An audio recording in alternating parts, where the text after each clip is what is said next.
It's been an insanely damning week for Disney, and this goes much deeper than a cancelled Kylo Ren flick. In retrospect, it just feels like over the last few years, Disney has taken a very hasty and reactionary approach to Star Wars. They change things on a dime, cancel projects, turn movies into TV shows into movies, and very few things are set in stone. And this is not just in regards to Star Wars, but also a cancelled project from 2022 that just received a very unexpected update. And this actually affects Star Wars in more ways than you might think. And you're gonna see my friends, Skeleton Crew, just dodged a huge bullet. And after this, to end things on a hopeful note, we do have some news for Skeleton Crew. Not season 2, but the way they might bring a certain character back, so stay tuned. So cast your minds back to 2022. Lucasfilm, and to be more specific, Jonathan Kasdan and Kathleen Kennedy, unveiled the long-awaited sequel to the 1988 movie,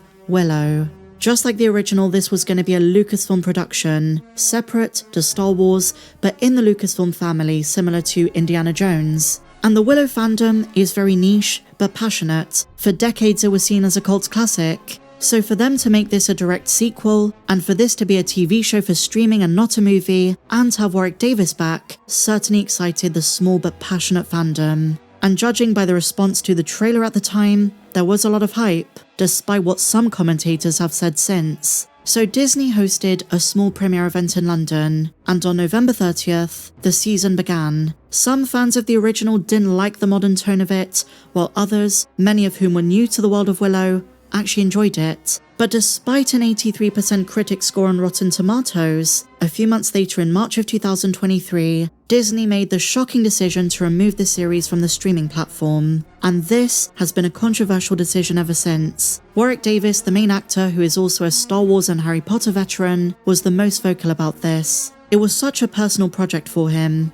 His children were in the show, his daughter Annabelle, he had a huge say in crafting the thing, and just the comeback of Willow meant so much to him. And Disney robbed him and the fans of giving the show a chance to reach its true potential and possible future audience. Now the reason given at the time was very similar to The Acolyte: low viewership, low return on investment. But Disney didn't remove any Star Wars shows for the same reasons in the years that followed. The harsh truth about Willow is the timing of its release. Disney fell victim to streaming greed during the pandemic, and then dropped when all their streaming pivots failed. And Willow is a great example of Disney haste and panic. But it turns out, my friends, in a brand new article by Forbes, the final budget was not as high as was once believed. The original figure reported 2 years ago was $172 million, but now they're saying it was $17 million per episode, which is still a lot, but overall that comes to $136 million. So it wasn't a cheap show.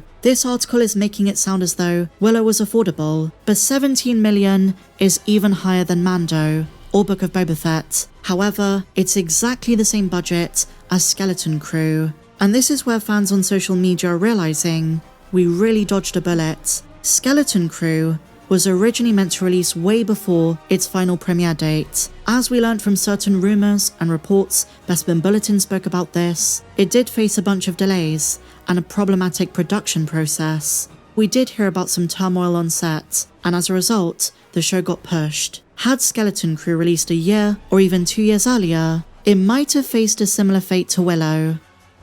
Now part of me says, maybe not, because it is Star Wars at the end of the day. Willow was more of an experimental thing. It is Lucasfilm, but it's not Star Wars. Despite the low viewership on Skeleton Crew, and it was very low by the way, would they really ever remove a Star Wars series? I'd like to say that's impossible, but it's Disney. Given all of the craziness last week and over the last few days, could you really put it past them to do something like that? But at the same time, Skeleton Crew's viewership was crippled by when it released, right after The Acolyte. Had it come out a year earlier like it was supposed to, it probably would have received much greater success. But when it comes to streaming, like I said, most of the haste was around 2021, 2022. They kind of dodged those executive decisions. And looking back, I was one of the biggest fans of Skeleton Crew. I still am. And I'm realizing that we are so lucky it came about the way it did. It was a pretty big budget, with a very low return on investment, but it was such a charming story.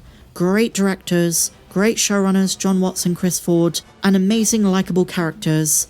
bringing the jovial side of Star Wars back to our screens. And I say we're lucky because Alan Bergman said after The Acolyte, they're not going to make any shows like this ever again. They're no longer going to invest hundreds of millions of dollars into the TV shows. And Skeleton Crew came out right at the tail end of Disney's initial Disney Plus Star Wars push. It was one of the last live action shows, but it was announced 3 years ago. So we got so lucky it ended up the way it did, because had it still been in production now, I guarantee you it either would have been scrapped or it might have been turned into something else. I'm just so happy we got it in the nick of time, even if we're taking for granted the idea that Disney would never remove a Star Wars project. What happened to Willow makes everything uncertain. I really wouldn't have put it past them. But I do feel so bad for those who worked on Willow, especially Warwick Davis, who to this day calls the decision embarrassing.